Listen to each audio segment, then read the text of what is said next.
Welcome to Amazing Business Radio with best-selling author and customer service and business expert, Shep Hyken. Shep will talk with some of the smartest thinkers in business to help make you more successful in your professional and personal life. This is Amazing Business Radio with Shep Hyken. Hello, everybody. It's Shep Hyken here. We're back with another episode of Amazing Business Radio. Today, we're going to be talking about branding, marketing, and how it ties into the customer experience with Christoph Trappe, who is an author. We'll get to him in just a moment. Before we do that, a couple of quick announcements. If you've got an amazing story or a question that you would like to ask, please do it on any of the social media channels. I'm everywhere. And if it is a question, use the hashtag AskShep. I'll either answer it there, on my blog, my newsletter, on this show, or my TV show, Be Amazing or Go Home, which can be found on Amazon Prime, Roku, Apple TV, and go to beamazing.tv to catch the latest episodes. That's beamazing.tv. And before we get into the interview, I want to take a moment to say thank you to our sponsor, Text Expander, which is a productivity tool that will really save you hours of repetitive work. It takes content that you type again and again, and with just a few keystrokes, will drop it into almost anywhere you type, such as email messages or text messages or social media, whatever you do. Very easy, simple to use. More about that in just a bit. All right, it's time to get into our interview with Christoph Trappe. Christoph, welcome to the show. Nice to see you, Shep. Thanks for having me. Yeah, and I know we can see each other, while most of the people, actually pretty much everybody who's listening to the show going, well, we can't see him, but that's all right. And I made the comment when we got on the call today, because we can see each other through Zoom, you could be my evil twin, or I could be your evil twin, because we look pretty much alike. Same hairline. We got the bald haircut going, and that's the only thing I can pull off these days. Bald brothers from different mothers. So, I look at your background, and by the way, you've written a book, is Marketing a Good Career, and you can get that book at Amazon, I assume. Yeah, of course. Mm-hmm. And everywhere else books are sold. Just ask for it by name, and that's great. We're going to not be talking so much about a career in marketing as much as how I believe customer experience, which includes customer service, is marketing. I've been saying it for years. This is some of your best marketing opportunity, is create the experience that makes people say, I want to come back, share it with others.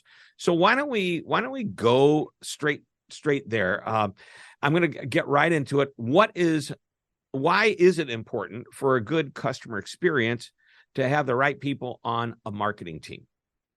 Well, I mean, first of all, you have to understand what your customers actually want, Shep, and then you have to kind of deliver that experience nonstop. And you're so right that customer experience, it is marketing, right? I mean, I just had this happen the other day. I'm currently deciding what am I going to do, Shep? Sunday, what is it called now? Sunday Ticket. Sunday Ticket is going away from DirecTV. What am I going to do? Where am I going to go? Right? What is For Sunday baseball. Ticket? So Sunday Ticket is the NFL, all the NFL okay. games. So I watch that on DirecTV. I also watch baseball on DirecTV and the NHL, right? I'm a big New York Rangers fan. But now I'm trying to figure out, where am I going to go? What am I going to do? Sunday Ticket moves to YouTube TV, but not everything else. So I'm talking to all these companies. I'm trying to figure out what are my options. And some of the experiences, I'll be quite frank, they're horrible marketing experiences. They're horrible customer experiences. I can't say anything good about some of these companies because they can't even give me the right answer. They can't even give me a timely answer. I'll give you an example. I was on text message yesterday, actually, with one of those companies, and they wouldn't say anything other than, I'm here to help you. Thank you so much. Give me a second. I'm here to help you. I'm like, are you Were you serious? talking to a chatbot, or were you talking to a human? A real person. I was moved on to a real person, and they weren't helpful. It took forever and ever. And it's just, we have to create those experiences that make it easy, that make it simple, and that also make it as quickly as we can make them. I get it. Some things can't happen in 5 seconds, but they shouldn't take an hour. Right. Yeah. When you show a disrespect of the customer's time, that's friction that makes people want to move on. Let me ask you a question. So you've called these different companies, you've had these terrible experiences. If one of them said, oh yeah, we have, what was it? Sunday Ticket? Is that, we have the Sunday Ticket package. even if they treated you with disrespect by making you wait, maybe they gave you bad information, maybe you had to talk to 3 people. At that point, would you still do business with them? Well, it depends. So Sunday Ticket is kind of the outlier, right? Because YouTube TV will have Sunday Tickets. So I will probably go to YouTube TV, even if they're halfway difficult to work with, because I want to watch that game. But where the decision comes in is for baseball and hockey. And so I'll give you an example. I talked to DirecTV, and to answer your question, at the end of the conversation, I go, they couldn't help me with anything. They weren't helpful. And I said, please turn off my auto renewal for extra innings. So in other words, I probably just stopped my relationship with them just because they made it so difficult, right? And if they would have answered my other question, I probably would have just moved on and said, okay, interesting. But they wanted me to call somebody, and I've been texting with somebody for 30 minutes. So I think it depends on what the product is. I think it depends on how bad do we want it, how many options are there, and all those different things go hand in hand. But if the product is available in other places, the experience absolutely is a differentiator. Yeah, 100% agree with that. So it's interesting you would say that. I mean, it was kind of, I don't really like to diss any company, that's for sure. I'm going to bet that there are people at DirecTV that could have given you the answer that you wanted in an expedient way.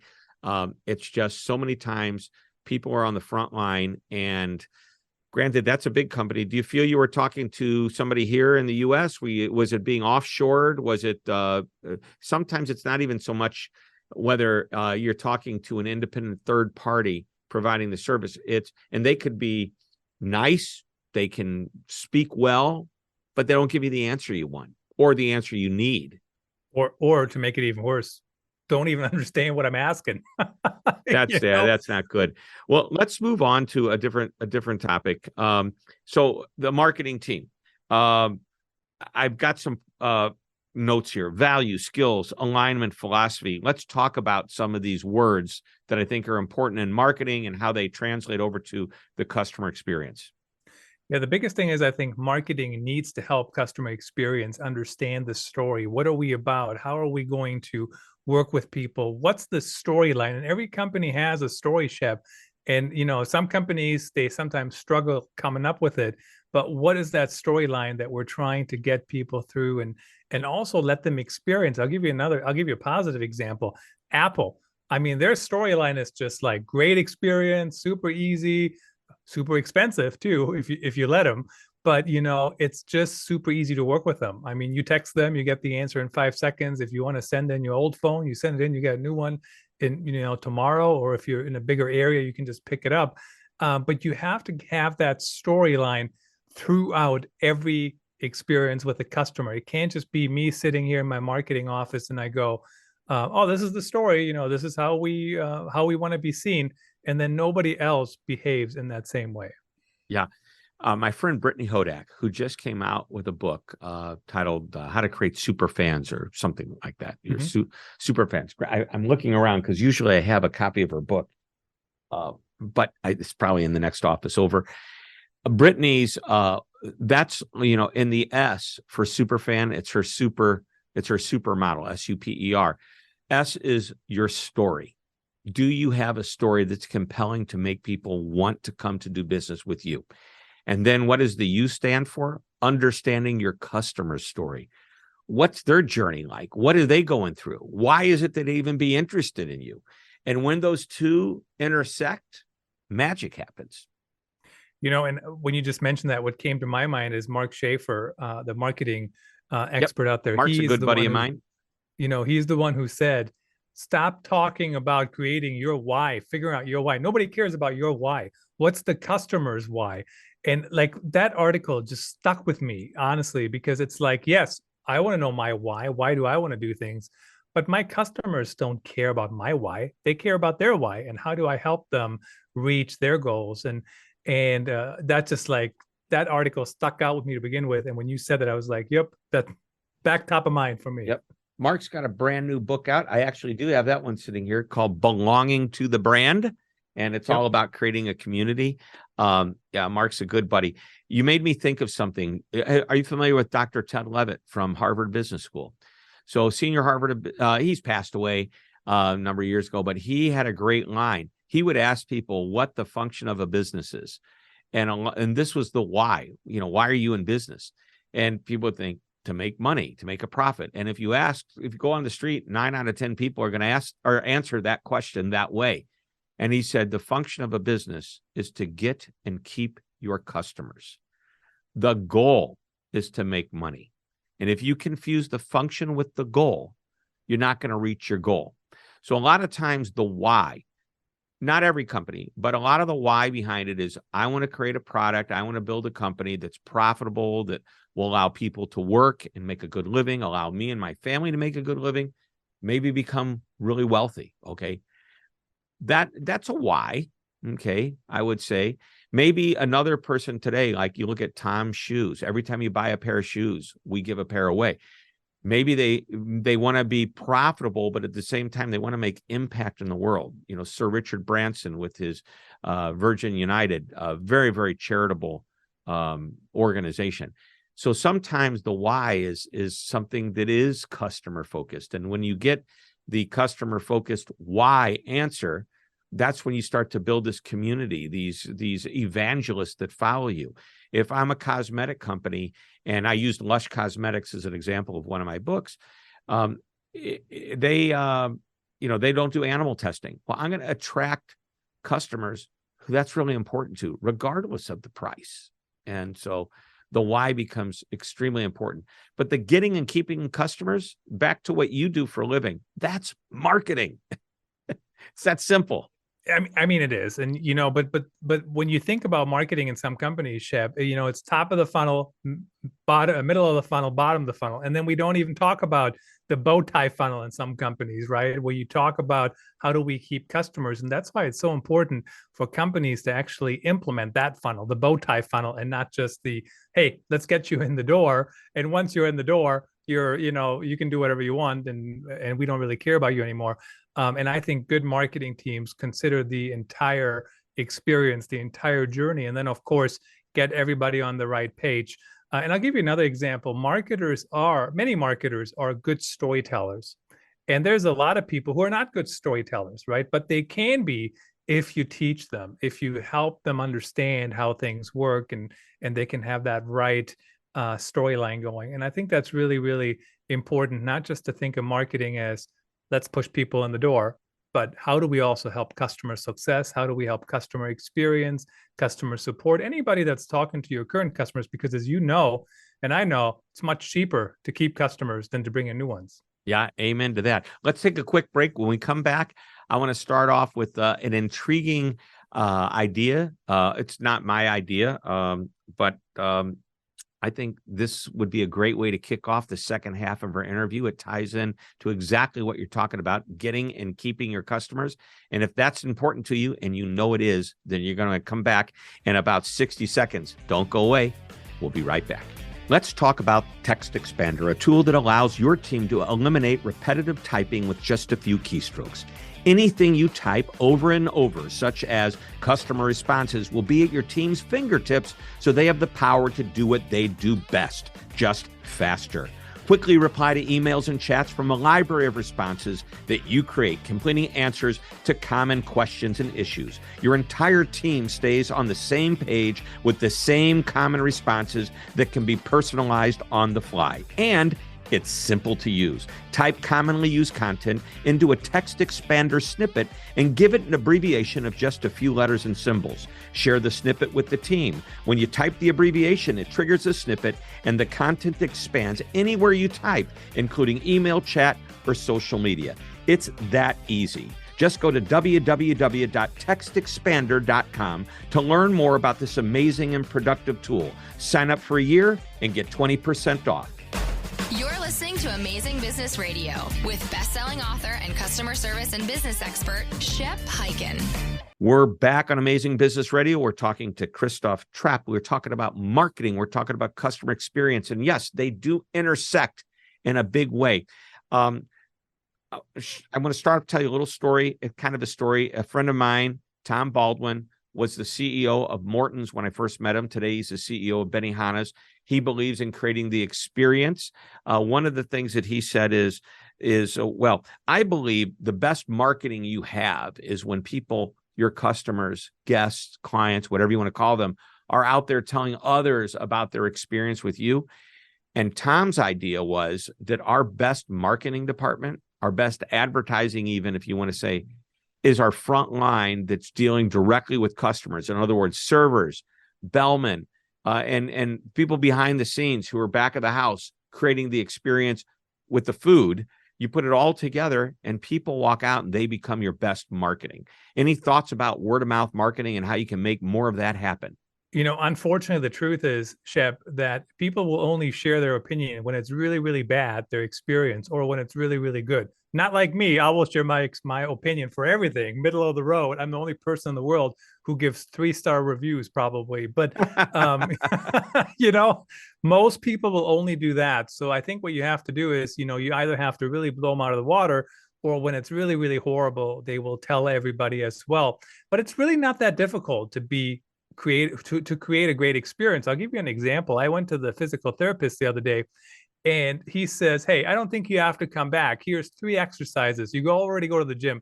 Do them at the gym. And if in 4 weeks your shoulder still hurts, come back." And my mind was blown, right? Like, I mean, I was imagining I have to come back twice a week. Here's how much it costs, even with insurance. And it's because the experience, right, was it blew my expectation out of the water. And that's really what you have to do. Well, I know exactly why that happened. I can tell you. He was more concerned about you than he was about making money off of you. And that is so powerful when somebody once said, you chase the money, you might make the sale. You chase the customer and the money will come. In other words, and by the way, chase may not be the right word, but if you're focused on the wrong thing, focus on your customer, what they need. And you know what? I believe very firmly in what goes around comes around, the idea of abundance. I tell my clients all the time, you're looking to make a major decision with the speaker you're going to hire for your meeting. I think I would do a great job as your opening keynote speaker. But if for some reason I'm not the right guy, you're not going to offend me. It's your meeting. So here's what I offer to you. Tell me, is it budget? Is it a different topic? I will help you find someone. It doesn't matter. And they go, really? And I said, and if you're looking at 3 or 4 other people, tell me who they are. And this, I love saying this. If I like them, I'll tell you I like them, and that's going to make your decision tough. If I don't know them, I'll tell you I don't know them. If I don't like them, I'll ask you who else is on the list. Once again, I won't talk bad about anybody.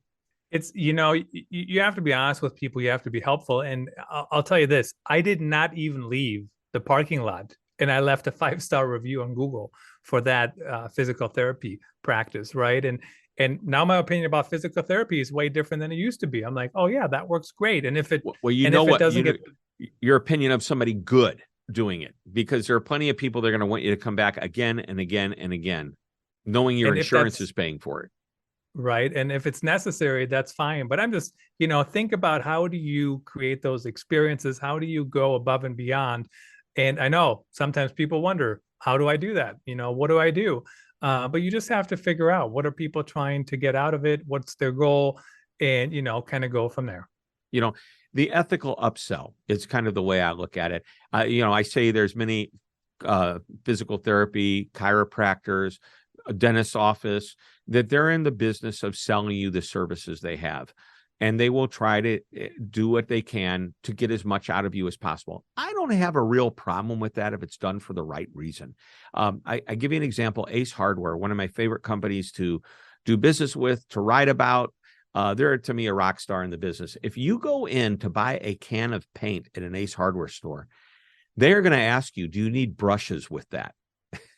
Because if you get home and you don't have the brushes, you're not going to be mad at the person from Ace Hardware. You're going to be mad at yourself. However, it's going to taint the relationship enough that they don't even want you to have that. So they're going to make sure, I jokingly say, you're basically telling the customer you don't want them to come back. And at least for that moment, you want them to come back for other things, but you want to make sure that when they get home, they have everything. That to me is the right way to upsell and cross-sell what it is a customer might need, spend a little bit more money. Go to McDonald's. Would you like fries with that? If they don't offer me those fries and I forget, I'm missing out on one of the greatest pleasures of life. Well, you're probably not going to catch me not ordering fries at McDonald's. But when you were just mentioning that, I was thinking about when we were just buying, we just bought a new washer and a dryer at Lowe's. And he says, hey, depending on your setup, you probably also need this and this and this and this, and maybe even this. What's the setup? And I'm like, I would have never thought about that, Shep, ever, right? And he wasn't just upselling me something because he wanted to sell something, but I would have been mad when they brought it by and they couldn't hook it up because I didn't buy that one screw or the one thing. So very, very relevant. We bought a washer and dryer for a new home, and the guy never asked us how big our doors were. And we were in an older, our new home was an older home, and it had smaller than usual doors, only by a couple of inches. You wouldn't even notice it until you try to get the washer and dryer into this one area. And literally, we had to take off the door frames in order to make it happen, which cost an extra X number of dollars. And you know what? I thought about it. Let's just return the washer and dryer, and let's get one that fits. That would have been the easy solution, but then it would have been waiting. I want to move on to another topic.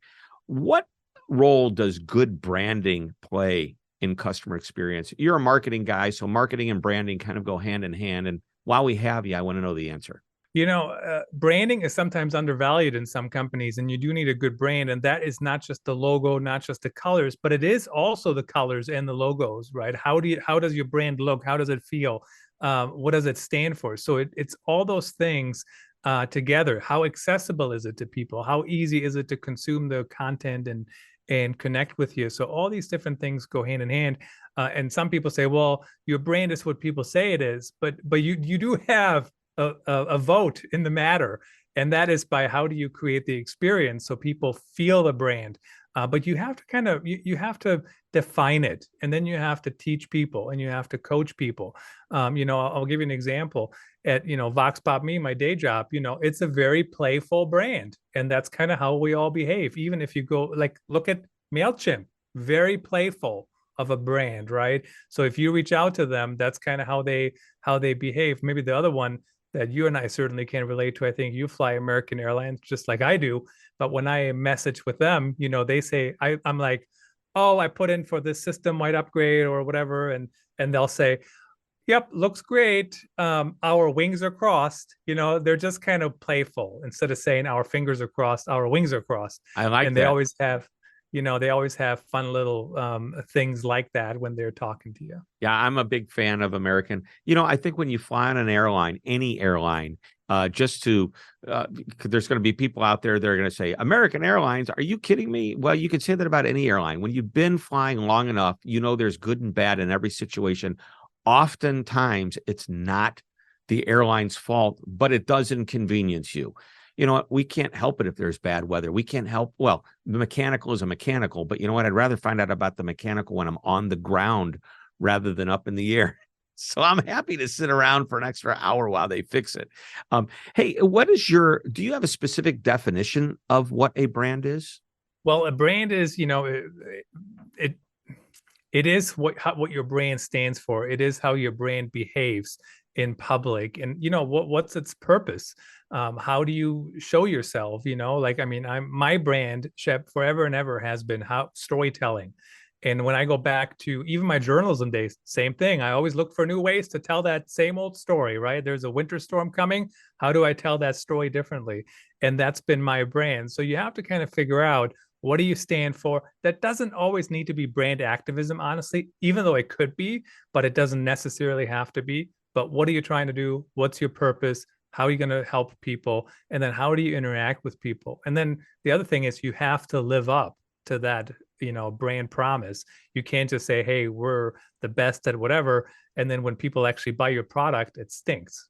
To your point, I believe that everything you just mentioned about the brand is going to create a better experience. Then you also just threw an extra thing in there, and that is At the very end, you said, are you keeping your promise? My definition of a brand is a promise to your customer. A good brand keeps the promise to the customer. And then the customer gets to decide whether you did or you didn't. And different customers are going to have different expectations. One's going to say, well, I wish you would have done this. And the other one's going to say, well, you're crazy. Why would you want that? So not every customer is the right customer, but you have to go for the masses. We are basically out of time. And I always ask the same last question. You know what it is. You said you listened to the show a number of times. So let's hear it. Your final one nugget of wisdom. At the end of the day, it comes back to what is your story? How do you connect with people and how do you engage with them? And that should, carry through, whether you're a customer service rep or whether you're in customer experience or you're a marketer or you're on the social media team. By the way, social media managers are way more involved in customer service nowadays than they used to in years past. So you really have to get that straight, and you have to make sure, especially the bigger you grow, the harder it is to kind of live that story through all those different channels. But make sure you got that straight, make sure you live it, make sure you create a good experience for your customer. Well said. Well said. Christoph Trappe, this is why we call it Amazing Business Radio. Thanks for being on the show. Thanks for having me, Shep. Appreciate it. All right, everybody, that wraps it up. Another episode of Amazing Business Radio, and we will be back next week with another great interview. Until that time, this is Shep Hyken reminding you to always be amazing.